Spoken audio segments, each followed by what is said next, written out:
السلام عليكم ورحمة الله.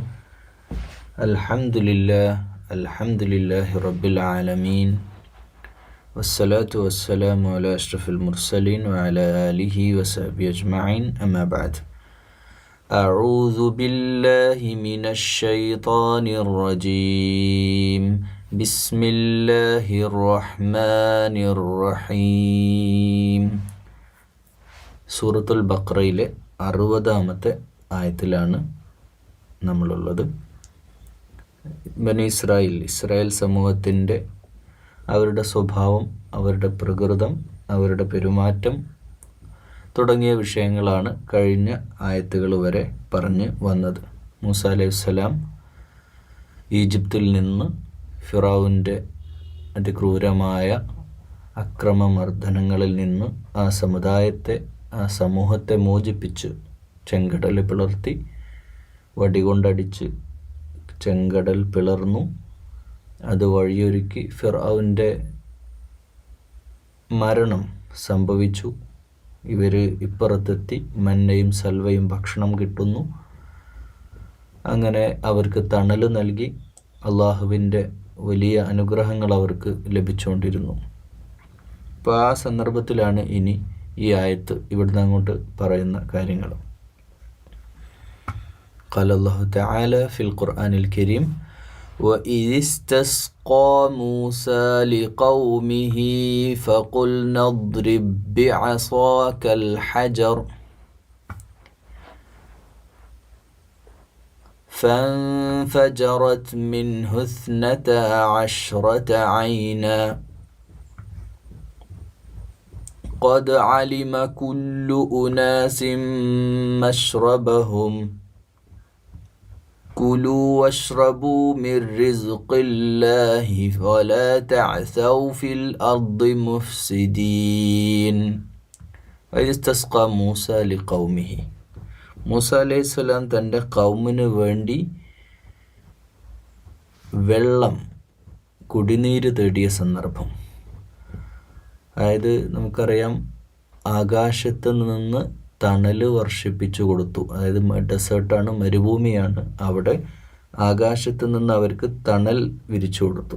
ലക്ഷക്കണക്കിന് ആളുകളുണ്ട്, ഒരു വലിയ സമൂഹമാണ് ഇസ്രായേൽ സമൂഹം. അപ്പോൾ അവർക്ക് അതിൻ്റേതായ ഒരു പരിഗണന അള്ളാഹ് കൊടുത്തു. ഇത്രയും കാലം പ്രയാസപ്പെടുന്ന ഒരു ജനതയായിരുന്നു. അപ്പോൾ അവർക്കൊരു സന്തോഷം. അതിലപ്പുറം ഇസ്ഹാഖ് അലൈഹിസ്സലാമിൻ്റെ, ഇബ്രാഹിം അലൈഹിസ്സലാമിൻ്റെ പരമ്പരയിൽ വന്ന ഒരു ജനതയാണ്. ലോകർക്ക് മാതൃകയായി, അല്ലെങ്കിൽ ലോകർക്ക് അനുഗ്രഹമായിട്ട് ഒക്കെ ഉന്നതമായ പദവിയൊക്കെ നൽകിയിരുന്ന ഒരു ജനത ആയിരുന്നു. പക്ഷേ ഇപ്പോൾ അവരുടെ അവസ്ഥ അങ്ങനെയല്ല. അള്ളാഹു ഭക്ഷണം കൊടുത്തു. മന്നയും സൽവയും, കാട പോലെയുള്ള ഒരു പക്ഷിയെ, പിന്നെ ആകാശത്ത് നിന്ന് ഒരു തരം മന്ന അവർക്ക് ഭക്ഷണം കഴിക്കാൻ, ഏറ്റവും ഉത്കൃഷ്ടമായ ഭക്ഷണം അവർക്ക് നൽകി. അവർക്ക് പ്രത്യേകിച്ച് ജോലിയൊന്നുമില്ല. അതായത് ആ ഡെസേർട്ടിൽ അള്ളാഹുവിൻ്റെ നിയമനിർദ്ദേശങ്ങൾക്ക് വഴിപ്പെട്ട് ജീവിക്കുക മാത്രം ചെയ്താൽ മതിയായിരുന്നു. വെള്ളം ആവശ്യമായൊരു സംഗതിയാണല്ലോ. അവിടെ ഫഖുൽന ദ്രിബ് ബിഅസാകൽ ഹജർ, ഹജറുൽ അസ്വദ് നമ്മളറിയാം. ഒരു കല്ല് അവിടെ ഉണ്ട്, വലിയൊരു പാറയുണ്ട്.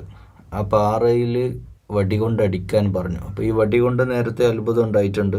ഈ വടി തന്നെയാണ് പാമ്പായത്, ഈ വടി തന്നെയാണ് കടലിനെ പിളർത്തിയത്, ഈ വടി തന്നെയാണ് ഇപ്പോൾ വടി അടിച്ച് പാറയിൽ നിന്ന് ഉറവ വരാൻ തുടങ്ങിയത്. അപ്പോൾ ഉറവ ഒന്നല്ല, 12 ഉറവകൾ. അതായത് അവർ തമ്മിൽ ഒരു 12 ഗോത്രങ്ങളായിരുന്നു അവർ. ഈ 12 ഗോത്രങ്ങളുടെ ചരിത്രവും അങ്ങോട്ട് യാക്കൂബ് നബിയുടെ മക്കൾ, 12 മക്കളുടെ ആ വഴിയിലാണ് ഈ 12 ഗോത്രങ്ങളായിട്ട് ഇവർ പിരിഞ്ഞിട്ടുള്ളത്. എന്ന് വെച്ചാൽ പ്രവാചക പാരമ്പര്യമുള്ള കുടുംബാംഗങ്ങളാണ് ഇവരൊക്കെ. അതാണ് ഇതിൻ്റെ ശരി. അപ്പോൾ 12 കുടുംബങ്ങൾക്കും ഓരോ ഗോത്രങ്ങൾ പറഞ്ഞാൽ ഒരുപാട് അംഗങ്ങളുള്ള വലിയ അംഗസംഖ്യയുള്ള. അപ്പോൾ അവർക്കൊക്കെ ആ ഓരോ ഉറവയിൽ നിന്ന് വ്യത്യസ്തമായ ഉറവ ചാലിട്ടൊഴുക മാത്രമല്ല, വ്യത്യസ്തമായ അരുവികളെ പോലെ അത് ഇങ്ങനെ ചെറിയ ചെറിയ പുഴകളായിട്ട് അത് മാറി എന്നുള്ളതാണ്. ഇപ്പോഴും അയൂന് മൂസ എന്ന് പറഞ്ഞിട്ട് ഇപ്പോഴും ആ ഭാഗത്ത് ചെറിയ ചെറിയ അരുവികൾ അവിടെ ഉണ്ട് എന്നാണ് ഇപ്പോഴും ഉണ്ടത്. പല വീഡിയോസിൽ നമ്മൾ കാണാറുണ്ട്. فانفجرت منه 12 عينا قد علم كل أناس مشربهم كلوا واشربوا من رزق الله ولا تعثوا في الأرض مفسدين. ഭൂമിയിൽ കുഴപ്പമുണ്ടാക്കരുത്, ഫസാദ് ഉണ്ടാക്കരുത്. നിങ്ങൾ അള്ളാഹിൻ്റെ റിസ്ക് തേടിക്കൊണ്ട് ഇതൊന്ന് കുടിക്കുകയും അള്ളാഹുവിൻ്റെ റിസ്ക്, അള്ളാഹുവിൻ്റെ വിഭവങ്ങളിൽ നിന്ന് തിന്നുകയും കുടിക്കുകയൊക്കെ ചെയ്തോളൂ. നിങ്ങൾ ഭൂമിയിൽ അക്രമം ചെയ്യരുത്, ഫസാദ് ഉണ്ടാക്കരുത് എന്ന് അവരോട് പറഞ്ഞു. അപ്പോൾ ഓരോ വിഭാഗത്തിനും കുല്ലുനാസിം മഷ്റബും അവരെ കുടിക്കാൻ വേണ്ടിയിട്ട് 12 ഉറവകളായിട്ട് അത് നൽകുകയുണ്ടായി. وَإِذْ قُلْتُمْ يَا مُوسَى لَن نَّصْبِرَ عَلَى طَعَامٍ وَاحِدٍ فَادْعُ لَنَا رَبَّكَ يُخْرِجْ لَنَا مِمَّا تُنبِتُ الْأَرْضُ مِن بَقْلِهَا وَقِثَّائِهَا وَفُومِهَا وَعَدَسِهَا وَبَصَلِهَا. ഇവിടെ മൂസ അലൈഹിസ്സലാം എന്ത് കാര്യം ചോദിച്ചാലും അത് നടന്നിട്ടുണ്ട്. കടലിനെ പിളർത്തിയിട്ടുണ്ട്, പാമ്പ് നിലത്തിട്ട് വടിയപ്പോൾ വെള്ളം ചോദിച്ചപ്പം. അപ്പോൾ ഇതൊക്കെ ആയപ്പോൾ ഇവർക്കൊരു തരം ഒരു ടെൻഡൻസി കൂടി, ചോദ്യങ്ങൾ വീണ്ടും ചോദിക്കാനുള്ള ഒരു തരം അക്രമ സ്വഭാവം ഇവർക്കുണ്ടായിരുന്നു. ഒരു ഈഗോ, അല്ലെങ്കിൽ മൂസാ നബിയോട് വീണ്ടുമായിട്ട് ഇവർ ചോദിക്കുന്ന കാര്യം, അവർക്ക് നൽകപ്പെട്ടിട്ടുള്ള ഭക്ഷണം നല്ല ഭക്ഷണമാണ്, അത് കഴിച്ചാൽ മതി. അതിന് പകരം അവർ പിന്നെ ചോദിക്കുന്ന കാര്യങ്ങളാണ് രസകരമായിരുന്നു. രസകരം നല്ലത് ഒരു ധിക്കാര സ്വഭാവത്തിലാണ്. നസ്ബിർ അലാ തുആമിൻ വാഹിദ്, ഒരു ഭക്ഷണം, ഒരൊറ്റ ഫുഡ് തിന്നത് ഞങ്ങൾക്ക് മടുത്തു. ഒരു ഭക്ഷണം കഴിച്ചു. അതുകൊണ്ട് ഇപ്പോൾ സാധാരണ നമ്മുടെ നാട്ടിലൊക്കെ ഉണ്ടാകുന്ന ചീര, കക്കിരി, ഗോതമ്പ്, പയർ, ഉള്ളി, ഇതൊക്കെ വേണം. അതാണ് പറഞ്ഞത് മിൻ ബഖരിഹ വ ഖിസ്സാവിഹ വ ഫൂമിഹ വ അദസിഹ വ ബസലിഹ, ഇതൊക്കെ വേണം ഞങ്ങൾക്ക്. അപ്പോൾ മൂസാ നബി ചോദിക്കുകയാണ്, ഖാല അതസ്തബ്ദിലൂന, ബദൽ എന്ന് പറഞ്ഞാൽ മലയാളത്തിലും ബദൽ എന്ന് പറയാം, അതസ്തബ്ദിലൂന അല്ലദീ ഹുവ അദ്നാ ബില്ലദീ ഹുവ ഖൈർ, നിങ്ങൾ നല്ലത് വേണ്ടാന്ന് വെച്ചിട്ട് ചീത്ത ഭക്ഷണമാണോ നിങ്ങൾ ചോദിക്കുന്നത് എന്ന് പറയാണ്. അപ്പോൾ വേണേൽ പറയാം, ബിതു മിസ്റൻ ഫഇന്ന ലക്കും മാ സഅൽതും, നിങ്ങൾ വേണേൽ ഏതെങ്കിലും പട്ടണത്തിൽ എവിടെ പോയി ഇവിടെ തന്നെ ജീവിക്കണം എന്ന് നിങ്ങൾക്ക് യാതൊരു നിർബന്ധമില്ലല്ലോ. മൂസാ അലൈഹി സ്വലാമിനോട് പറയാം, നമ്മളിപ്പോൾ ആ ഒരു അക്രമ മർദ്ദനങ്ങളിൽ നിന്ന് മോചിപ്പിക്കപ്പെട്ട് ഇവിടെ എത്തി, ഇനിയിപ്പോൾ നിങ്ങൾ ഇവിടെ തന്നെ ജീവിക്കണം എന്നൊന്നുമില്ല, നിങ്ങൾക്ക് വേണമെങ്കിൽ അപ്പുറത്തൊക്കെ പട്ടണങ്ങളുണ്ട്, വലിയ വലിയ ടൗണുകളുണ്ട്, അവിടെയൊക്കെ പോയിട്ട് ജീവിച്ചോ എന്ന് പറഞ്ഞാൽ അവരാരും പോവില്ല. ഇവർക്കിങ്ങനെ ഓസിക്ക് കിട്ടും വേണം, അപ്പോൾ ആരും പോകാനും തയ്യാറില്ല. അങ്ങനത്തെ ഒരു ജനതയാണത്. وضربت عليهم الذلة والمسكنة وباءوا بغضب من الله. അള്ളാഹുവിൻ്റെ കോപത്തിന് വിധേയരായി എന്നുള്ളതാണ്. ഒരു വല്ലാതെ ദൈന്യതയിലും നിന്ദ്യതയിലും അകപ്പെട്ട് അള്ളാഹുവിൻ്റെ കോപത്തിനിരയായി. അപ്പോൾ അത് ആ സമൂഹം അങ്ങനെ ആവാൻ കാരണം ذلك بأنهم كانوا يكفرون بآياتillah, അള്ളാഹിൻ്റെ ആയാത്തുകളെ നിഷേധിക്കുന്നതിൻ്റെ ഫലമാണ്. ويقتلون النبيين بغير الحق. يقتلون النبيين എന്നുള്ള രണ്ട് രീതിയിലുള്ള അർത്ഥം മുഫസ്സിരീങ്ങൾ. ഒന്ന്, പ്രബലമായിട്ടും പ്രവാചകന്മാരെ അന്യായമായിട്ട് കൊന്നു എന്നാണ്. ഖത്തല എന്ന് പറഞ്ഞാൽ കൊന്നു. പക്ഷേ ഖത്തല എന്നുള്ള വാക്കിനെ നമ്മൾ യുദ്ധം ചെയ്തു എന്നുള്ളതിനും ഉപയോഗിക്കാറുണ്ട്. എന്ന് വെച്ചാൽ പ്രവാചകന്മാരോടുള്ള ഒരു ആൻറ്റി മൈൻഡ്. അതിപ്പോൾ മൂസാ നബിയോടൊപ്പോൾ ഇവർ ചെയ്തുകൊണ്ടിരിക്കുന്നത് അത് തന്നെയാണ്. നീയും നിൻ്റെ റബ്ബും പോയി യുദ്ധം ചെയ്തോ, ഞങ്ങളോട് ഇരുന്നോളാം എന്ന് പറയുന്നൊരു നിലപാടാണ് അവർക്കുള്ളത്. മാത്രമല്ല ദൈവിക നിയമങ്ങളെ അവർ കാറ്റിൽ പറത്തുക. തൗറാത്ത് പിന്നെ ശരീഅത്തിൻ്റെ നിയമങ്ങൾ, അള്ളാഹിൻ്റെ തൗറ ഇറക്കാൻ വേണ്ടി അതിൻ്റെ സന്ദർഭത്തിൽ പോലും അവരവിടെ പശുക്കുട്ടിനെ ആരാധിച്ചു എന്നുള്ളതാണ്. ഇത്രയൊക്കെ ദൃഷ്ടാന്തങ്ങൾ കടലിൽ പിളർത്തിയിട്ടല്ല. ഇനിയിപ്പോൾ അവർക്ക് ഇപ്പോൾ പിന്നെ അവർ പറഞ്ഞ കാര്യം കണ്ടില്ല, എനിക്ക് അള്ളാഹിനെ നേരിട്ട് കാണണം. ഇങ്ങനെയൊക്കെ ഒരു തരം മാനസിക രോഗികളാണ് ഈ ഇസ്രായേൽ സമൂഹം എന്ന് പറഞ്ഞു കഴിഞ്ഞാൽ. ഒരു തരം മനുഷ്യത്വം തൊട്ട് തീണ്ടിയിട്ടില്ലാത്ത, അതൊന്നും അങ്ങനെ കാണുന്നുണ്ടല്ലോ നമ്മൾ. ذَلِكَ بِمَا عَصَوْا وَكَانُوا يَعْتَدُونَ. അവർ പരിധി വിട്ടിട്ടുള്ളൊരു ധിക്കാരം കാണിച്ചത് കൊണ്ടും പരിധി വിട്ടുകൊണ്ടുള്ള അവരുടെ പ്രവർത്തന ഫലമായിട്ടുമാണ് ഇവർക്ക് ഈ അള്ളാഹുവിൻ്റെ ഗളബ് ഗൈറുൽ മഗ്ദൂബി അലൈഹിം എന്ന് സൂറത്തുൽ ഫാത്തിഹയിൽ പറയുന്നുണ്ട്. മഗ്ദൂബി അലൈഹിം, അത് ഇസ്രായേലുമായിട്ട് ബന്ധപ്പെട്ട് ഈ ഇസ്രായേലിസ്റ്റുകൾ ആയ ചിന്താഗതി അത് പുലർത്തുന്ന ഇന്ന് ഈ ഒരു ചിന്താഗതിയൊക്കെ ആയിട്ട് ജീവിക്കുന്ന, കൃത്യമായ അള്ളാഹിൻ്റെ നിയമങ്ങൾ ഭൂമിയിൽ ഉണ്ടായിട്ടും അതൊന്നും അനുസരിക്കാതെ ജീവിക്കുന്ന ശുദ്ധ തെമ്മാടികളായ മനുഷ്യന്മാരും ഇസ്രായേലിസ്റ്റുകൾ എന്ന് നമുക്ക് പറയാൻ കഴിഞ്ഞ, അങ്ങനെ ഒരു വാക്ക് ഞാൻ ഉപയോഗിച്ചിരുന്നു. ഇസ്രായേലിസ്റ്റുകളായിട്ടുള്ള ആ ഒരു മനുഷ്യർക്ക് ആ ഒരു വിഭാഗത്തെയാണ് ഇവിടെ എടുത്ത് പറയുന്നത്. ഇന്നല്ലദീന എന്നിട്ട് ആ ഒരു വിഷയത്തെ ലോകാവസാനം വരെയുള്ള ജനങ്ങൾ മനസ്സിലാക്കാൻ വേണ്ടി പറയാം. ഇന്നല്ലദീന ആമനു വല്ലദീന ഹാദു വന്നസ്വാറ വസ്സാബിഈന മൻ ആമന ബില്ലാഹി വൽ യൗമിൽ ആഖിർ. ആമന ബില്ലാ വൽ യൗമിൽ ആഖിർ. ആമന ബില്ലാ വൽ യൗമിൽ ആഖിർ. അതായത് വിശ്വസിക്കുക, അള്ളാഹുവിൽ വിശ്വസിക്കുന്നത് ആരാവട്ടെ, പരലോകം, വൽ യൗമിൽ ആഖിർ, ആമില സ്വാലിഹൻ. ഈ യൗമിൽ ആഖിർ എന്ന പരലോകത്തിൽ ഉണ്ട് എന്നാണ് വിശ്വസിച്ചാൽ പോരട്ടോ. ആ വിശ്വാസത്തിൻ്റെ അടിസ്ഥാനത്തിൽ, ഈ അള്ളാഹുവിലുള്ള വിശ്വാസത്തിൻ്റെ അടിസ്ഥാനത്തിലും പരലോക ജീവിതത്തിൻ്റെക്കുള്ള വിശ്വാസത്തിൻ്റെ അടിസ്ഥാനത്തിലും അമലു സ്വാലിഹാത്ത് ചെയ്യുമ്പോഴാണ് എന്നാണ് ഇത് മനസ്സിലാക്കേണ്ടത്. ഇവിടെ സർവമത സത്യവാദം പറയാറുണ്ട് പലരും. ഏത് മതമായാലും കുഴപ്പമില്ല, എങ്ങനെ ജീവിച്ചാലും നല്ല കാര്യം ചെയ്താൽ സ്വർഗത്ത് പോകുന്നു. പക്ഷേ അത് അങ്ങനെയല്ല. അത് അങ്ങനെയാണ് എല്ലാവരും നല്ല കാര്യം ചെയ്തവരൊക്കെ സ്വർഗത്ത് പോകണ്ടേ? അങ്ങനെയല്ല. ഇപ്പോൾ ഒരാൾ നല്ലത് ചെയ്യുന്നത് ഇപ്പോൾ രാഷ്ട്രീയപരമായിട്ടുള്ള മുതലെടുപ്പിന് വേണ്ടിയിട്ടാണെന്ന് വിചാരിക്കുക. അല്ലെങ്കിൽ ഇപ്പം വേറെ ഒരു പെണ്ണിനെ കല്യാണം കഴിക്കാൻ വേണ്ടിയിട്ട് ആ കുടുംബത്തിൽ പോയിട്ട് വലിയ സർവീസ് നടത്തി കൊടുക്കുക.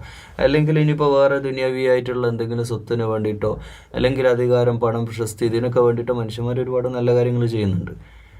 അപ്പോൾ ആ ചെയ്യുന്നത് അവർക്ക് അതിൻ്റെ ഉദ്ദേശമുള്ളൂ പബ്ലിസിറ്റി, ഫേമസ് ആവണം. അതിന് വേണ്ടിയിട്ട് എല്ലാവരുടെ മുമ്പിൽ സോഷ്യൽ മീഡിയയിലൊക്കെ ഇട്ടിട്ട് വല്ലാതെ ആളുകളുടെ മുമ്പിൽ ആളാകാൻ ചെയ്യുന്ന പ്രവർത്തനങ്ങൾ, അതിനൊന്നും അള്ളാഹ് കൂലി കൊടുക്കേണ്ട കാര്യമില്ലല്ലോ. ഇന്നമല്ല അമാലു ബിന്നിയാത്ത്, അത് ഹദീസിൽ കൃത്യമായിട്ട് പറഞ്ഞ കാര്യമല്ലേ. ഇന്നമല്ല അമാലു ബിന്നിയാത്ത് ഇന്നമാലിക്കുല്ലിം മാനവ. ഒരാളുടെ ഉദ്ദേശം എന്താണ് അതിനനുസരിച്ചാണ് അള്ളാഹ് കൂലി കൊടുക്കുക.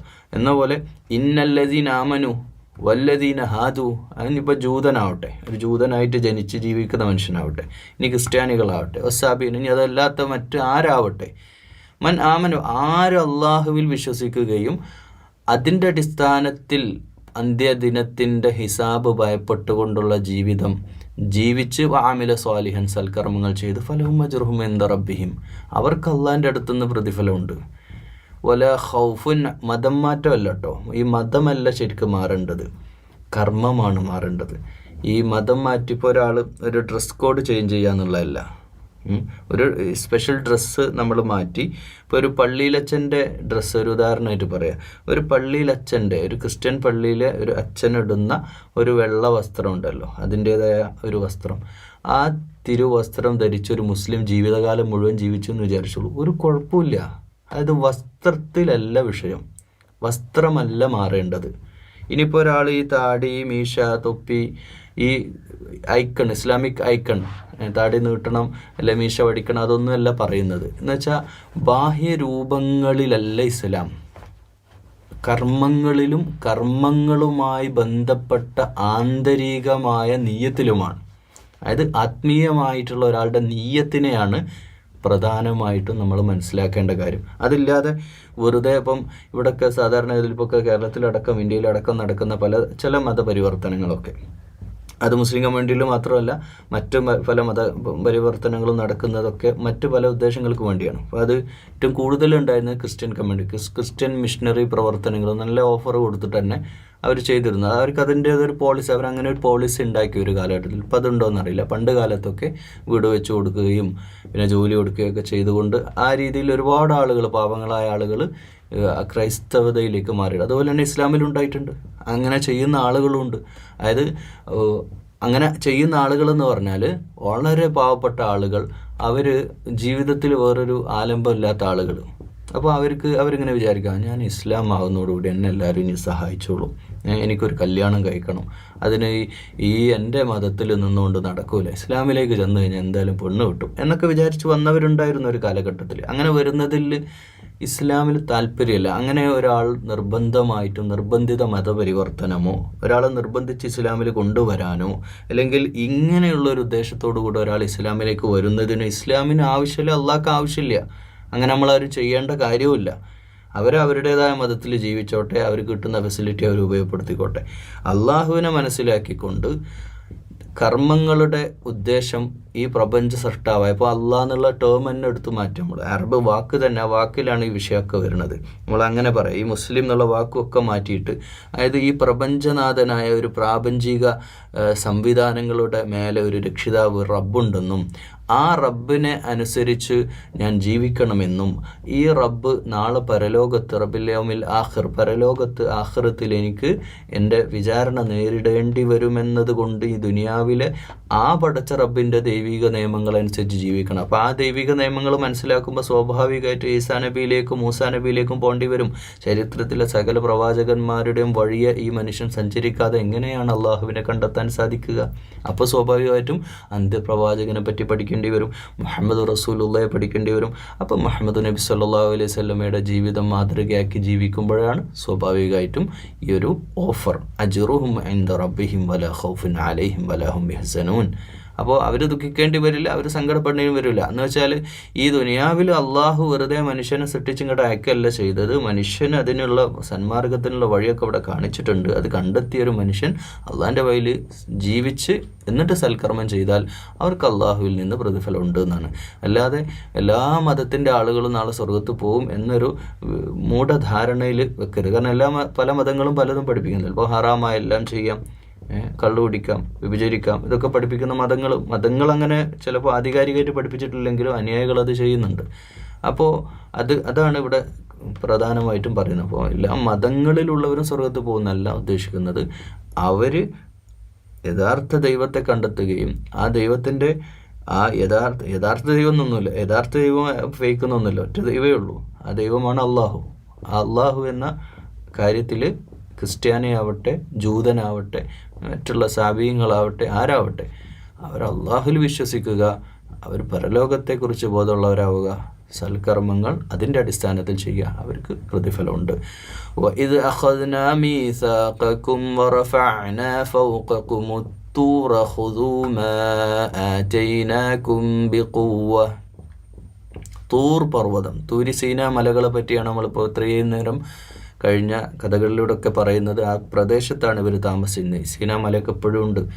അപ്പോൾ ഈ തൂരി സീനാ മലനിരകളുടെ ആ ഒരു, ഇവിടെ രണ്ട് മാന മുഫസ്സിരിങ്ങൾ, ഒന്ന് ആ വലിയ പർവ്വതത്തെ അവരുടെ മുമ്പിൽ സാക്ഷിയാക്കി ഉയർത്തി എന്നാണ്. സാക്ഷിയായിട്ട് ഉയർത്തി എന്ന് പറഞ്ഞാൽ ആ ഉയർത്തപ്പെട്ട അതിനെ സാക്ഷിയാക്കിക്കൊണ്ട് പ്രതിജ്ഞ ചെയ്തു എന്നാണ്. വേറെ ചില മുഫസ്സിരിങ്ങൾ പറഞ്ഞ് ഈ കടൽ വിളർത്തിയിട്ടുണ്ടെങ്കിൽ ഒരു മലയെടുത്ത് പൊക്കാനാണ് അള്ളാഹുവിന് ബുദ്ധിമുട്ട്. അപ്പം ആ ചരിത്രത്തിൽ ആ മല പൊങ്ങിയിട്ടുണ്ടാവും. മല ആകാശത്തേക്ക് വന്ന് ഈ ഇസ്രായേൽ ജനതയുടെ മേലേക്ക് പതിക്കുമാറ് അതിങ്ങനെ നിന്നിട്ട് അവിടെ വെച്ചിട്ട് മൂസാ അലൈഹി സ്വലാം അവരോട് പറഞ്ഞു, അള്ളാഹിൻ്റെ അദാബ് വരാൻ പോവാണ്, ഇപ്പോഴെങ്കിലും നിങ്ങൾ നന്നായിക്കോ, ദിക്റു ഫീഹി ലഅല്ലക്കും തഖ്വയുള്ളവരായി ആവുക എന്ന് അവരോട് പറഞ്ഞ സന്ദർഭം. അങ്ങനെ ഈ രണ്ട് രീതിയിലും മുഫസ്സിരിങ്ങൾ ഇതിന് പറയുന്നുണ്ട്. എന്തായാലും അങ്ങനെ ഒരു സംഭവം ഉണ്ട്. തൂറുമായിട്ട് ബന്ധപ്പെട്ട് ഒന്നെങ്കിൽ മല ഉയർത്തിയിട്ടുണ്ട്, അല്ലെങ്കിൽ ഈ മല ഉയർത്തപ്പെട്ട രീതിയിൽ അതിനോട് ചേർന്ന് നിന്നിട്ട്, അതായത് ഇപ്പോൾ ഒരു സംഭവം ഉണ്ടായല്ലോ, പിന്നെ തൗറാത്ത് വാങ്ങാൻ പോയ സമയത്ത് ഇവർ അള്ളാഹിനെ കാണണമെന്ന് പറഞ്ഞ് വാശി പിടിച്ച സന്ദർഭത്തിൽ അവരെ മരിപ്പിച്ച് കളയുണ്ടായി. അപ്പോൾ ആ ഒരു സന്ദർഭം ആവാം, ഇതും ആവാം. അപ്പോൾ എന്തായാലും ആ തൂറുമലയുമായിട്ട് ബന്ധപ്പെട്ടാണ് ആയത്ത് പറയുന്നത്. ثم توليتم من بعد ذلك فلولا فضل الله عليكم ورحمته لكنتم من الخاسرين. അള്ളാഹിൻ്റെ കാരുണ്യം, റഹ്മത്ത് അവർക്ക് കിട്ടിയതുകൊണ്ടാണ്. അതായത് ആ മല അവരെ ഇത് അങ്ങനെ തന്നെ ഡയറക്റ്റ് അർത്ഥം വെക്കുകയാണ്. ആ മല അവരുടെ മേലെ വീണുണ്ടെങ്കിൽ അള്ളാഹിൻ്റെ ഫളുലുല്ലാഹി അലൈക്കും, അള്ളാഹിൻ്റെ ഫളുലിലും ശ്രേഷ്ഠതയിലും നിന്നുകൊണ്ടുള്ള കാരുണ്യം അവർക്ക് കിട്ടിയില്ലായിരുന്നെങ്കിൽ അവർ വലിയ നഷ്ടത്തിൽ പെടുമായിരുന്നു എന്ന്, അവരെ നശിപ്പിച്ച് കളയുമായിരുന്നു എന്ന് തന്നെയാണ് പറയുന്നത്. വലഖദ് അലിംതുമുല്ലദീന അതദൗ മിൻകും ഫിസ്സബ്തി ഫഖുൽനാ ലഹും കൂനൂ ഖിറദതൻ ഖാസിഈൻ. ഇതിലും രണ്ട് അഭിപ്രായങ്ങളുണ്ട്. ഖിർദ് എന്ന് പറഞ്ഞാൽ കുരങ്ങൻ എന്നാണ്. അത് സാബത്ത് നാൾ, സാബത്ത് യൗമുസ്സബത്ത്, ഫിസ്സബത്തി നമ്മൾ വെള്ളിയാഴ്ച മുസ്ലിങ്ങൾക്ക് പ്രിയങ്കരമായ പോലെ ഈ മൂസ അലൈഹി ഇസ്ലാമിൻ്റെ അനുയായികൾക്ക് അന്ന് ശനിയാഴ്ചയായിരുന്നു. ബനി ഇസ്രായേൽ സമൂഹത്തിന് തന്നെ ശനിയാഴ്ച അവർ വളരെ ആദരവോട് കാണുകയും അന്ന് പ്രത്യേകമായ പ്രാർത്ഥനകളൊക്കെ നടത്തുകയും ചെയ്യുന്ന ഒരു ദിവസമായിരുന്നു. അന്ന് ഈ തീരപ്രദേശത്തുള്ള ആളുകളോട് ഈ മത്സ്യം പിടിക്കാൻ, അതായത് മീൻ പിടിക്കാൻ പോകരുത് എന്നൊരു അതായത് ഇപ്പം പലപ്പോഴും അള്ളാഹു പല നിയമങ്ങളും വെക്കുന്നത് ചിലതൊക്കെ പരീക്ഷിക്കാൻ കൂടിയാണ്.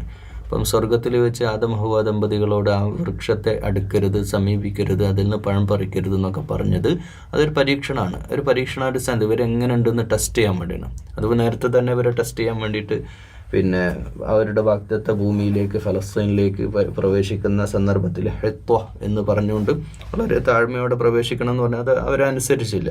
അപ്പോൾ അതുകൊണ്ട് അവരോട് അങ്ങോട്ട് പ്രവേശിക്കാതെ 40ഓളം വർഷം മരുഭൂമിയിൽ അലയേണ്ടി വന്നു എന്നാണ്.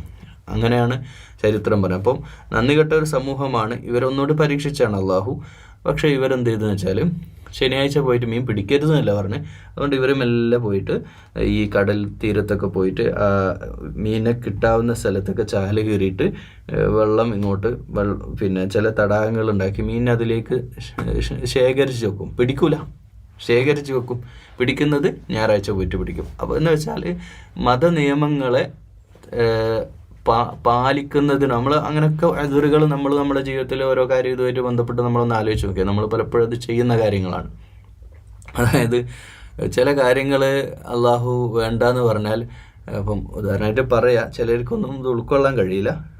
എത്രത്തോളം നിങ്ങൾക്ക് സാധിക്കുമെന്ന് എനിക്കറിയില്ല.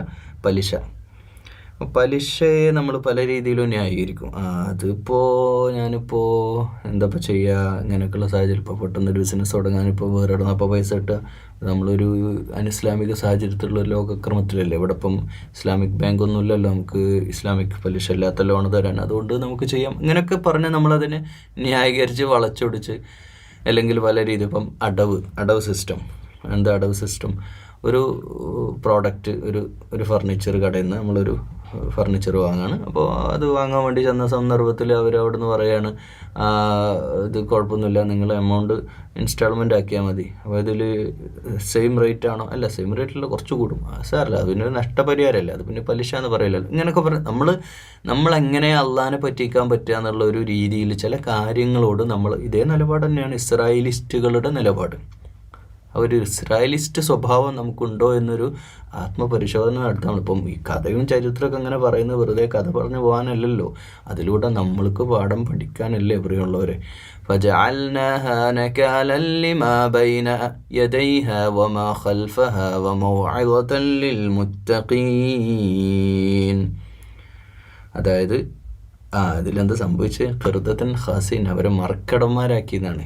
ഇതിന് ഒന്നെങ്കിൽ പറയപ്പെടുന്നത് അവർ കുരങ്ങന്മാരായി തന്നെയാണ്, ഒറിജിനൽ കുരങ്ങന്മാരായിട്ട് മാറിയെന്നാണ് ആ ജനത. അല്ലെങ്കിൽ ഇത് സാബത്ത് നാളിൽ സംഭവിച്ച ഒരു ഇസ്രായേലിൽ സംഭവിച്ച സംഭവമാണ്. അപ്പോൾ ഇതെപ്പോൾ സംഭവിച്ചെന്നുള്ളൊരു അഭിപ്രായ വ്യത്യാസമുണ്ട്. ഒന്നുകിൽ ഈ മൂസ അലൈഹി സ്വലാമിൻ്റെ കാലശേഷം അവസാന സന്ദർഭത്തിൽ ഒരു വിഭാഗത്തെ അങ്ങനെ സംഭവിച്ചു, ആ ഒരു സമയത്ത് അല്ലെങ്കിൽ കൂടുതൽ മുഫസ്സിർ പണ്ഡിതന്മാരും പറയപ്പെടുന്നത് ഇതിനു മുമ്പുള്ള ഇസ്രായേൽ ജനതയിൽ സംഭവിച്ചൊരു സംഭവമാണ് അത് പറയാണെന്നാന്ന് വെച്ചാൽ എന്തായാലും ഇങ്ങനെ സംഭവം ഉണ്ടായി. ഇത് ഒന്നെങ്കിൽ കുരങ്ങന്മാരായി തന്നെ മാറി, അല്ലെങ്കിൽ കുരങ്ങന്മാരുടെ സ്വഭാവം, ഒരു ബുദ്ധിയില്ലാത്ത ഒരവസ്ഥയിൽ അവരെ ഒരു മർക്കട സ്വഭാവത്തിലേക്ക് അവരുടെ ജീവിതം മാറ്റി അവരങ്ങനെ തന്നെ മരിച്ചു. മക്കളൊന്നും അതായത് അവർക്ക് പിന്നെ അതിപ്പം ആണും പെണ്ണും യോജിക്കണമല്ലോ, സെക്സ് നടക്കണമല്ലോ, മക്കളുണ്ടാവണേ, അതുപോലും ഇല്ലാതെ എന്ന് വെച്ചാൽ അവർക്ക് മൊത്തത്തിൽ ഒരു രീതിയിലും എങ്ങനെയാണ് കുട്ടികളുണ്ടാവുക ഒന്നും അറിയാത്ത രീതിയിൽ അവരുടെ ബുദ്ധിയെ ഇല്ലാതാക്കി എന്നാണ് ഒരു വിവാഹം പണ്ഡിതന്മാർ. എന്നിട്ട് അങ്ങനെ തന്നെ മരണപ്പെട്ടു. പിന്നെ ഇവർക്ക് സന്താന പരമ്പര ഉണ്ടായില്ല എന്നാണ്. പിന്നെ ആ ഒരു ഏരിയയിലുള്ള മനുഷ്യർ അങ്ങനെ തന്നെ മരണപ്പെട്ടു പോയി എന്നാണ്. വേറെ മീൻ പിടിക്കാൻ പിന്നെ പറ്റിയില്ല, മീൻ പിടിക്കാനുള്ള ബോധം പോലും അവർക്ക് ഉണ്ടായിരുന്നില്ല എന്നാണ് അവരെ പറ്റി പറയപ്പെടുന്നത്. ഫജഅൽനാഹാ നകാലൻ ലിമാ ബൈന യദൈഹാ വമാ ഖൽഫഹാ വമൗഇദതൻ ലിൽമുത്തഖീൻ. ആ ജനതയെ സൂക്ഷ്മത പാലിക്കുന്നവർക്ക് അക്കാലത്തേക്കും പിൽക്കാലത്തേക്കും ഒരു ഗുണപാഠമാക്കിയ അവരുടെ അവസ്ഥകൾ, അവരുടെ ഈ സന്ദർഭങ്ങളൊക്കെ മറ്റുള്ളവർക്കൊരു ഗുണപാഠം കൂടിയാണ്. കാരണം ചരിത്രം ഇങ്ങനെ പറയുന്നത് ചരിത്രം ഇങ്ങനെ പറയപ്പെടാനല്ല, ജീവിതത്തിൽ അള്ളാഹിൻ്റെ ദീനനുസരിച്ച് ജീവിക്കുന്നവർക്ക് ഇതിലൊക്കെ സന്തോഷവും സതുപദേശവുമാണ്. അതല്ലാതെ ഇതിന്നൊക്കെ വഴിമാറി സഞ്ചരിക്കുന്നവർക്ക് കൃത്യമായ താക്കീത് കൂടി ഇതിലുണ്ട്. വഇദ് ഖാല മൂസാ ലിഖൗമിഹി ഇന്നല്ലാഹ യഅ്മുറുകും അൻ തദ്ബഹൂ ബഖറ ഖാലൂ അതത്തഖിദുനാ ഹുസുവാ ഖാല അഊദു ബില്ലാഹി അൻ അകൂന മിനൽ ജാഹിലീൻ. ഇവിടെ വഇദ് ഖാല മൂസ അലൈഹിസ്സലാം, ഇതൊരു സംഭവം ഉണ്ടായ എങ്ങനെ വെച്ചാൽ, ഒരു മനുഷ്യൻ, ഒരു വലിയ പൈസക്കാരനായൊരു മനുഷ്യൻ മൂസ അലൈഹി സ്വലാമിൻ്റെ കാലഘട്ടത്തിൽ നടന്നതാണ്. അയാളുടെ മക്കളാരോ അല്ലെങ്കിൽ അയാൾക്ക് വേണ്ടപ്പെട്ടാരോ സമ്പന്നനെ കൊന്നു. എന്തിനാ കൊന്നതെന്നറിയോ? ആരാ കൊന്നതെന്ന് അറിയില്ല, കുടുംബത്തിൽപ്പെട്ട ആരോ എന്നാ കൊന്നത്. ആ പൈസ തട്ടിയെടുക്കാൻ വേണ്ടി കൊന്നതാണ്. അതെല്ലാവർക്കും മനസ്സിലായി പൈസക്ക് വേണ്ടിയിട്ടാണെന്നുള്ളത്. പക്ഷെ കൊല ചെയ്ത ആരാന്ന് മനസ്സിലായില്ല. അത് വലിയൊരു പ്രശ്നമായി അവിടെ. അപ്പോൾ അത് പ്രശ്നം മൂസ അലൈഹി സ്വലാമിൻ്റെ മുമ്പിലെത്തി. അപ്പോൾ ഇവരുടെ മനസ്സ് ഈ പശു ദൈവങ്ങളോട്, ഇവർക്ക് അങ്ങനെയാണ് ഈ മൃഗങ്ങളൊക്കെ പിടിച്ച് ദൈവമാക്കുക. അന്ന് തൗറാത്തിൻ്റെ സന്ദർഭത്തിൽ തന്നെ ഇവർ ഈ സ്വർണ്ണമൊക്കെ ഉരുക്കിയിട്ട് ഒരു പശുക്കുട്ടിനെ ഉണ്ടാക്കിയ സന്ദർഭം. അതുകൊണ്ടാണല്ലോ ഇപ്പോൾ ഈ ബക്ര എന്നുള്ള പേര് വരുന്നത്. അത് അള്ളാഹുവിന് ഏറ്റവും വെറുക്കപ്പെട്ട ഒരു കാര്യമായിരുന്നു. അത് ഷിർക്ക് അള്ളാഹു ഒരിക്കലും പൊറുക്കൂല. അപ്പോൾ ആ ദൈവീകതയെ മാറ്റിയിട്ട് ഒരു കാരണം നമ്മൾ എന്താണ് ചെയ്യുന്നത് എന്നുള്ള ബോധം പോലും ഇല്ലാതെ അവരങ്ങനെ ചെയ്യണം. അപ്പോൾ അവരുടെയൊക്കെ മനസ്സിൻ്റെ ഉള്ളിൽ ഈ ഒരു പശുവിനോടൊരു വല്ലാത്ത അതൊന്നും ഉണ്ടല്ലോ, ഒരു ദൈവീകത പശുവിൽ കാണുകയാണ്. അപ്പം അങ്ങനെ ആ പശുവോടുള്ള ആ ദൈവീകതയുടെ ഭാഗമായി നിൽക്കുന്ന സമൂഹത്തോടെ പറഞ്ഞു, നിങ്ങൾ പശുവിനെ അറക്കണം എന്ന് മാത്രമല്ല, അറുത്തിട്ട് ആ പശുവിൻ്റെ ശരീരത്തിൽ നിന്ന് ഒരു മാംസഭാഗം എടുത്തിട്ട് ആ മാംസഭാഗം കൊണ്ട് ഈ മരിച്ചെടുക്കുന്ന ആൾ അടിച്ചു കഴിഞ്ഞാൽ അയാൾ എണീറ്റിട്ട് ജീവിച്ചിട്ട് അയാൾ എന്ത് ചെയ്യും? ആരാണ് എന്നെ കൊന്നത് എന്ന് പറയുന്നതാണ്. ഖാല അഊദു ബില്ലാഹി അൻ അകൂന മിനൽ ജാഹിലീൻ. പറയാണ്, ഞങ്ങളെ പരിഹസിക്കുകയാണോ? തദ്ബഹു ബഖറ അല്ലേ, നീ പരിഹസിക്കുകയാണോ എന്ന് ചോദിക്കുന്നുണ്ട്. അപ്പോൾ ജനങ്ങൾ പറഞ്ഞു, ഞങ്ങളെ കളിയാക്കണോ, ഞങ്ങളെ ഇൻസൾട്ട് ചെയ്യണോ? പറഞ്ഞു, ഞാൻ അവിവേകികളിൽപ്പെട്ടവനല്ല, അഊദു ബില്ലാഹി അൻ ജാഹിലിയത്തിൽ പെടാതിരിക്കാൻ ഞാൻ ഇബ്ലീസിൽ നിന്ന്, പൈശാചികളിൽ നിന്ന് അള്ളാഹുവോട് രക്ഷപ്പെടുന്നു. അതിന് മറുപടി പറഞ്ഞത്. അപ്പോൾ അവർ ചോദിക്കണം, ജനത്തിന് ബോധ്യമുണ്ട് മൂസ എന്താ പറയുന്നതെന്ന്. അപ്പോൾ ഇവരതൊന്ന് ഒഴിഞ്ഞു മാറാനുള്ള പിന്നെ ചില വിളവ് സംസാരിക്കാറില്ല, ചില പഴുതുകൾ ഇങ്ങനെ പറഞ്ഞുകൊണ്ടിരിക്കുകയാണ്. ഖാലു ഉദ്ഉ ലനാ റബ്ബക. ആ വാക്കിനെ നോക്ക്, എന്ത് ധിക്കാരമാണ് അവർ പറയുന്നത്. എൻ്റെ റബ്ബിനോട് പോയി ചോദിക്ക്. അപ്പോൾ ഇവരെ റബ്ബല്ലേ എന്ന് വെച്ചാൽ ഇവർക്ക് പലതുണ്ട് റബ്ബ്. ഇവർക്ക് ഇപ്പം ഭൗതികമായിട്ടുള്ള പല ദൈവങ്ങളുമായിട്ട് ജീവിക്കുന്നവരാണ്. ഖാലു ഉദ്ഉ ലനാ റബ്ബക യുബയ്യിൻ ലനാ മാ ഹി. അപ്പോൾ അതിനൊന്ന് വ്യക്തമാക്കി പറയണം. നിങ്ങൾ ഈ പശു എന്ന് പറഞ്ഞവരാണ്, എത്ര പശുണ്ട്, ഏതെങ്കിലും ഒരു പശുവിനെ പിടിച്ച് അറുത്താൽ മതി, അത്രേ പറഞ്ഞുള്ളായിരുന്നു. പക്ഷെ മൂസ അലൈഹി സ്വലാമിനോട് പറയാണ്, പിന്നെ അതൊന്ന് വ്യക്തമാക്കി തരാൻ. ഖാല ഇന്നഹു യഖൂലു ഇന്നഹാ ബഖറത്തുൻ ലാ ഫാരിദുൻ വലാ ബിക്റുൻ അവാനും ബൈന ദാലിക ഫഫഅലൂ മാ തുഅ്മറൂൻ. അതായത് പ്രായം കുറഞ്ഞതും ആവരുത്, ഓവർ പ്രായമുള്ളതും ആവരുത്, ഒരു ഒത്ത വയസ്സുള്ളതായിരിക്കണം. അതങ്ങനെ ഒന്നും ചോദിക്കേണ്ട കാര്യമില്ല. ഇവർക്ക് ആ പശുവിനെ അറുക്കാതിരിക്കാനുള്ള അടവായിരുന്നത്. പക്ഷെ അതിന് കൃത്യമായ മറുപടി കിട്ടി. ചെറിയ പ്രായമുള്ള ആവണ്ട, ഓവർ വയസ്സും ആവണ്ട, മാത്രമല്ല ഒരു പ്രായമുള്ള ഒന്നിനെയാണ് അറുക്കേണ്ടതെന്ന് പറഞ്ഞു. അപ്പോൾ ഇവർ വിട്ടിട്ടില്ല. ഈ ജനതയുടെ ഒരു ധിക്കാരം നോക്കണേ. പിന്നെയും ചോദിക്കുക, ഖാലു ഉദ്ഉ ലനാ റബ്ബക യുബയ്യിൻ ലനാ മാ ലൗനുഹാ ഖാല ഇന്നഹു യഖൂലു ഇന്നഹാ ബഖറത്തുൻ സ്വഫ്റാഉ ഫാഖിഉൻ ലൗനുഹാ തസുറുൻ നാദിരീൻ. അവർ പറഞ്ഞു, അതായത് ഇസ്രായേൽ സമൂഹം പറയാണ്, ദുആ ലനാ, ചോദിച്ചു നോക്ക് റബ്ബിനോട്, നിന്റെ റബ്ബിനോട്, യുബയ്യിൻ ലനാ മാ ലൗനുഹ, അതിൻ്റെ നിറം എന്താണ്? കഷ്ടമാണ്. ഖാല ഇന്നഹു യഖൂലു ഇന്നഹാ ബഖറത്തുൻ സ്വഫ്റാഉ ബൈളാഉ ഫാഖിഉൻ ലൗനുഹാ തസുറുൻ നാസിരീൻ. ഒരു തെളിഞ്ഞ മഞ്ഞ നിറമൊക്കെ ഉള്ള ഒരു കാണാൻ കൗതുകമൊക്കെ ഉള്ള ഒരു നല്ല ഭംഗിയുള്ള ഒരു പശുവിനാണ് നമ്മൾ അറക്കേണ്ടത്. പിന്നെയും മറുപടി കിട്ടുകയാണ്. എന്നിട്ടും തീർന്നില്ല അധികാരികൾ. വെറുതെ അല്ല ഈ ബക്കറ എന്നുള്ള പേര് ഈ സൂറത്തിന് വരുന്നത്. ഈ പശുവിനെ വെച്ചിട്ടുള്ള ഒരു വല്ലാത്തൊരു ധിക്കാരം അവർ കാണി. പിന്നെയും ചോദിക്കാം, ഖാലു ഉദ്ഉ ലനാ റബ്ബക യുബയ്യിൻ ലനാ മാ ഹി ഇന്നൽ ബഖറ തശാബഹ അലൈനാ വ ഇന്നാ ഇൻഷാ അല്ലാഹു ലമുഹ്തദൂൻ. ആദ്യം പറഞ്ഞു പ്രായം കുറഞ്ഞത് വേണ്ട, പ്രായം കൂടുതലും വേണ്ട, ഒത്ത പ്രായമുള്ളത് മതി. പിന്നെ പറഞ്ഞു മഞ്ഞ കളറിലുള്ളത് മതി. എന്നിട്ട് ഇവർക്ക് മനസ്സിലായില്ല, ഈ ചങ്ങായിമാർ ചോദിക്കുന്നതാണ് ധിക്കാരം. ആരും അള്ളാഹിനോട് പോയി ചോദിക്ക്, ഈ പശു ഇനി എങ്ങനെ വേണം ഞങ്ങൾ. അപ്പോൾ ഇവരൊരു വാക്ക് പറഞ്ഞു, ഇൻഷാ അല്ലാഹ് എന്ന് പറഞ്ഞു പോയി. അതുകൊണ്ട് അവർക്ക് ചെയ്യാൻ പറ്റി. قال إنه يقول إنها بقرة لا ذلول تثير الأرض ولا تسقي الحرث مسلمة لا شية فيها قالوا الآن جئت بالحق فذبحوها وما كادوا يفعلون. മൂസ അലൈഹി സ്വലാം പറഞ്ഞു, നിലം ഭൂമി നിലം ഉഴുതാൻ ഉപയോഗിച്ച പശു ആകാനാവരുത്, അല്ലെ വിള നനക്കാനോ അങ്ങനെ എന്തെങ്കിലും. വല തസ്ഖിൽ ഹർസ മുസല്ലമത്തുല്ല ഷിയത ഫീഹ. ഖാലുൽ ആന ജിഅത ബിൽ ഹഖ്. അപ്പോൾ അത് പിന്നെ അവർ പറയാം, ഖാലുൽ ആൻ, ഇപ്പോഴാണ് ജിഅത ബിൽ ഹഖ്. അതായത് നിലം ഉഴുതാൻ ഉപയോഗിക്കാത്തതും അല്ലെ വിള നനക്കാൻ ഉപയോഗിക്കാത്തതും, അല്ലെങ്കിൽ അതിന് പിന്നെ അതിൻ്റെ ബോഡിയിൽ വേറെ കലകളൊന്നും ഉണ്ടാവാൻ പാടില്ല. അല്ല മുസല്ലമത്തുല്ല ഷിയത ഫീഹ. അപ്പം ആലോചിക്കൂ, ചെറിയ പ്രായമുള്ളതല്ല, ഇതൊക്കെ അവർ ചോദിച്ചു വാങ്ങിയതാണ്. ഏതെങ്കിലും പശുവിനെ പിടിച്ച് അറക്കേണ്ടതിന് പകരം അറക്കാതിരിക്കാനുള്ള അവരുടെ ആ ഒരു ബോധം ആണ് ഈ ചോദ്യങ്ങളൊക്കെ അവരെ കൊണ്ട് ചോദിപ്പിക്കുന്നത്.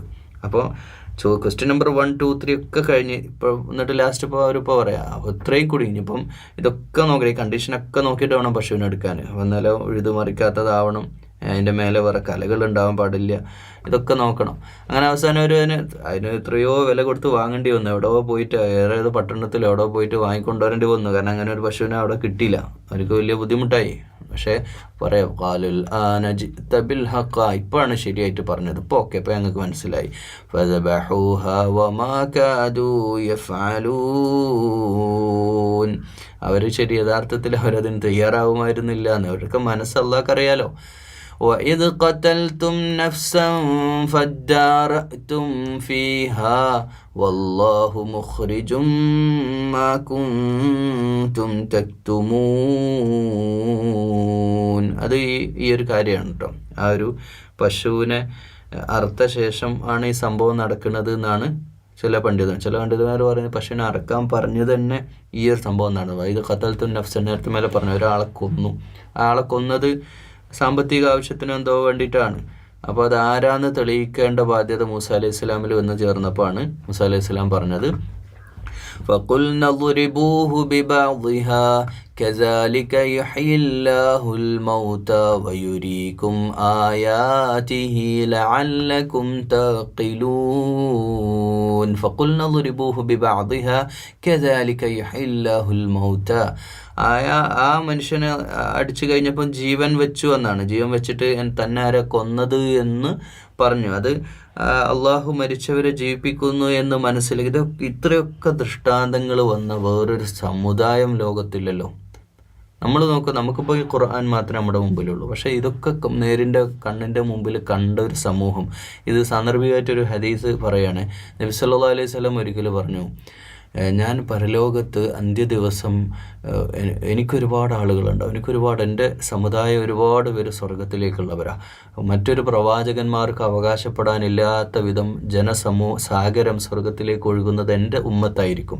അങ്ങനെ ഞാനിങ്ങനെ കാത്തു നിൽക്കും, എൻ്റെ ഉമ്മത്തിലെ എൻ്റെ വിസ്മയകരമായ വിശ്വാസത്തിൻ്റെ ഉടമസ്ഥരായ എൻ്റെ ആളുകളെ കാണാൻ വേണ്ടി അങ്ങനെ കാത്തിരിക്കുന്നു എന്ന് പറഞ്ഞാൽ നബി സല്ലല്ലാഹു അലൈഹി വസല്ലം അത് കണ്ണിൽ കാണുകയാണ്. ആ ഡ്രീം അത് ഒരു പക്ഷേ സ്വർഗ്ഗലോകത്ത് വെച്ച് ഭാവിയിലെ സംഭവമൊക്കെ നബി സല്ലല്ലാഹു അലൈഹി വസല്ലമക്ക് കാണിച്ചു കൊടുത്തിട്ടുണ്ടാവാം. ആരൊക്കെ വരുന്നു സ്വർഗത്തിലേക്ക് എന്നുള്ളത്. അപ്പോൾ ആ ഒരു ഡ്രീം ഇങ്ങനെ നബി സല്ലല്ലാഹു അലൈഹി വസല്ലം മനസ്സിൽ ഇങ്ങനെ ആലോചിക്കുമ്പോൾ അടുത്തുള്ള സഹാബത്ത് അബൂബക്കർ റളിയല്ലാഹു അൻഹു, ഉസ്മാൻ റളിയല്ലാഹു അൻഹു, ഉമർ റളിയല്ലാഹു അൻഹു ഇവരൊക്കെ ഉണ്ട് അല്ലേ. ഒരുപക്ഷെ ലോക ചരിത്രത്തിൽ തുല്യതയില്ലാത്ത ത്യാഗം സഹിച്ച സ്വഹാബി വര്യന്മാരാണ് മുമ്പിലിരിക്കുന്നത്. ജീവനേക്കാളേറെ മുഹമ്മദ് മുസ്തഫ സ്വല്ലല്ലാഹു അലൈഹി വസല്ലമയെ സ്നേഹിച്ചവരാ. അവർ ചോദിക്കുന്ന ഒരു ചോദ്യം, ഞങ്ങളല്ലേ വരാൻ വേണ്ടി ഞങ്ങളല്ലേ കാത്തല്ലേ റസൂലെ കാത്തിരിക്കുന്ന വെച്ചാൽ നിങ്ങളല്ല എന്ന് പറയുമ്പോൾ ഇവരുടെ നമ്മൾ കൊള്ളിയാൻ മിന്നി എന്ന് പറയില്ലേ, മനസ്സിൽ ഇവർ ഞെട്ടിത്തരിച്ചു പോയി. ഇവർ ഞങ്ങളല്ലെങ്കിൽ ഞങ്ങളല്ലേ ഉത്തമ സമൂഹം എന്ന് ചോദിക്കുന്ന ഒരു ആശ്ചര്യത്തോടെ, കൗതുകത്തോടെ, ആകാംക്ഷയോടെ നബി സല്ലല്ലാഹു അലൈഹി വസല്ലമയുടെ മുഖത്തേക്ക് നോക്കിക്കുന്ന സഹാബത്തിനോട് പറഞ്ഞു, നിങ്ങളല്ല, കാലങ്ങൾ കഴിഞ്ഞാൽ ദേശങ്ങൾക്കപ്പുറം, ഒരുപാട് ലോകങ്ങൾക്കപ്പുറം, ഒരുപാട് നാടുകൾക്കപ്പുറം വേറെ അന്യഭാഷ സംസാരിക്കുന്ന, എന്നെ കണ്ടിട്ടില്ലാത്ത, എന്നെ കണ്ടവരെ കണ്ടിട്ടില്ല. ഇത് പറയുമ്പോൾ തന്നെ എൻ്റെ മനസ്സിൽ വല്ലാത്ത സന്തോഷം തോന്നുക. നമ്മളെ പറ്റിയല്ലേ പറയുന്നത്. എന്നെ കണ്ടിട്ടില്ലാത്ത, എൻ്റെ താബീങ്ങളെ കണ്ടിട്ടില്ലാത്ത, എന്നെ പിൻപറ്റിയവരെ കണ്ടിട്ടില്ലാത്തൊരു ജനത വർഷങ്ങൾക്ക് ശേഷം ഉണ്ടാകും. അവർ ഇസ്ലാമിനെ പറ്റി പഠിക്കും, അവർ ഖുർആനെ പറ്റി പഠിക്കും, അവർ ദീൻ ഉൾക്കൊണ്ടുകൊണ്ട് അന്നത്തെ സാഹചര്യം വല്ലാത്ത പ്രതിസന്ധികളുടെ കാലഘട്ടമായിരിക്കും. നാട്ടിൽ ഒരുപാട് ഹറാമും ഹലാലും തമ്മിൽ വേർതിരിച്ച് മനസ്സിലാക്കാൻ പറ്റാത്തൊരു കാലമായിരിക്കും. അന്നും കൽബിൻ്റെ അകത്ത് വിശ്വാസത്തിൻ്റെ പ്രഭ കൊണ്ട് അവർ അള്ളാഹുവിൻ്റെ ദീനനുസരിച്ച് കൊണ്ട് എന്നെ കൽബിൽ ജീവനേക്കാളേറെ സ്നേഹിച്ചിട്ടൊരു സമുദായം അന്നുണ്ടാകും, ഒരു സമൂഹം ഉണ്ടാകുമെന്ന് മുഹമ്മദ് റസൂലുള്ളാഹി സ്വല്ലല്ലാഹു അലൈഹി വസല്ലം. ഞാനത് പറയുമ്പോൾ എന്താ പ്രിയമുള്ളവരെ നിങ്ങൾക്ക് തോന്നുന്നത്? ഇന്നല്ലേ ആ കാലം.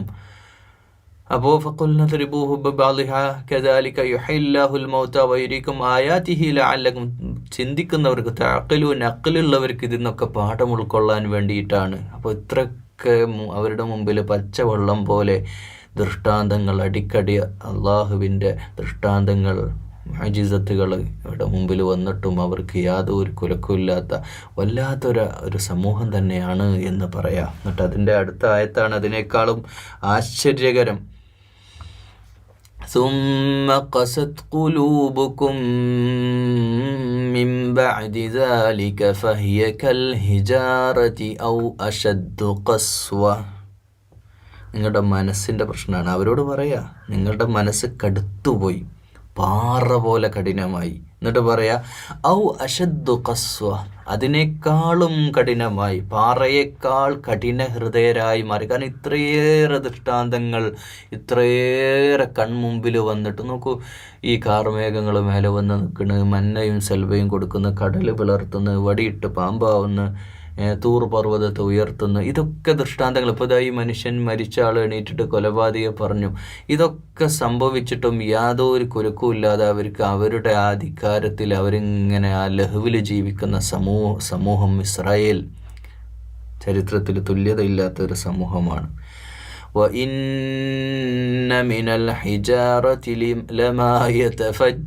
ഞാൻ ചിരിച്ചു പോവാണ് ഈ ആയത്ത് ഓതുമ്പോൾ.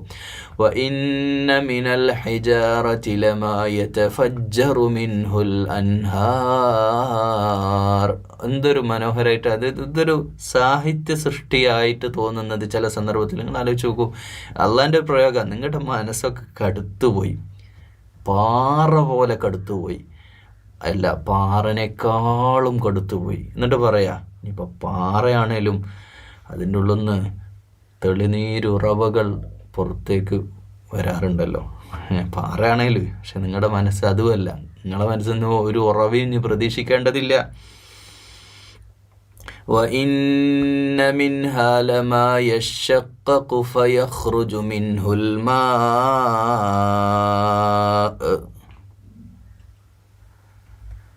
അപ്പോൾ അതിൻ്റെ ഉള്ളിൽ നിന്ന് സ്വയം ഉറവകളായിട്ട് യഖ്റുജു, വെള്ളം പുറത്തേക്ക് വരാറുണ്ട്. وَإِنَّ مِنْهَا لَمْ يَحْبِطُ مِنْ خَشْيَةِ اللَّهِ.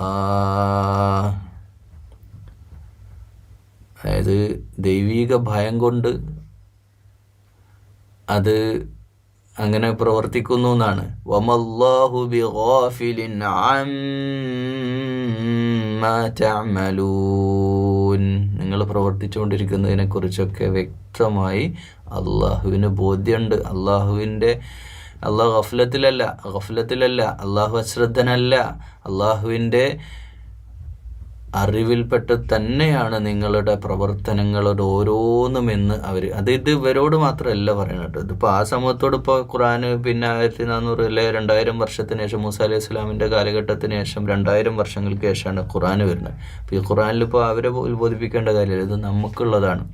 അപ്പോൾ നമ്മുടെ മനസ്സും ആ രീതിയിലൊക്കെ അള്ളാഹുവിൻ്റെ ദീനിൻ്റെ ശറഅ് പാലിച്ചുകൊണ്ട് ദീനിയായ കാര്യങ്ങളിൽ നമ്മുടെ നിത്യജീവിതം, നമസ്കാരം, നോമ്പ്, സക്കാത്ത്, ഹജ്ജ് കേട്ടോ, ആരാധനാനുഷ്ഠാനങ്ങളുടെ വിഷയമല്ല പറയുന്നത്. അള്ളാഹിൻ്റെ ദീൻ ഉൾക്കൊണ്ടുകൊണ്ട് ജീവിക്കുന്ന വിഷയത്തിൽ നമ്മുടെയൊക്കെ മനസ്സ് ഇസ്രായേലിസ്റ്റുകളുടെ ഒരു മാനസികാവസ്ഥയിലേക്ക് നമ്മളുടെ ചില നിലപാടുകളെങ്കിലും മാറുന്നില്ലേ എന്ന് ആത്മവിചാരണ നടത്തേണ്ട സന്ദർഭത്തിലൂടെയാണ് നമ്മൾ പോകേണ്ടത്. ഇത് ഇങ്ങനെ വായിക്കുമ്പോൾ ഖുർആൻ വെറുതെ പാരായണം ചെയ്യല്ല, അർത്ഥം പഠിക്കലല്ല, കേൾക്കലല്ല, കഥ പഠിക്കലല്ല, ചരിത്രം പഠിക്കലല്ല, വാക്കർത്ഥം പഠിക്കലല്ല. ഇതിൻ്റെ സന്ദേശം, ആ ഒരു ഉന്നതമായ മെസ്സേജ് നമ്മുടെ ജീവിതത്തിലേക്ക് തദബ്ബുർ ചെയ്യാനും അതനുസരിച്ച് ജീവിക്കാനും അള്ളാഹുവേ ഞങ്ങൾക്ക് എല്ലാവർക്കും തൗഫീഖ് ചെയ്യണേ. അല്ലാഹുമ്മ റബ്ബനാ തഖബ്ബൽ മിന്നാ യാ റബ്ബൽ ആലമീൻ.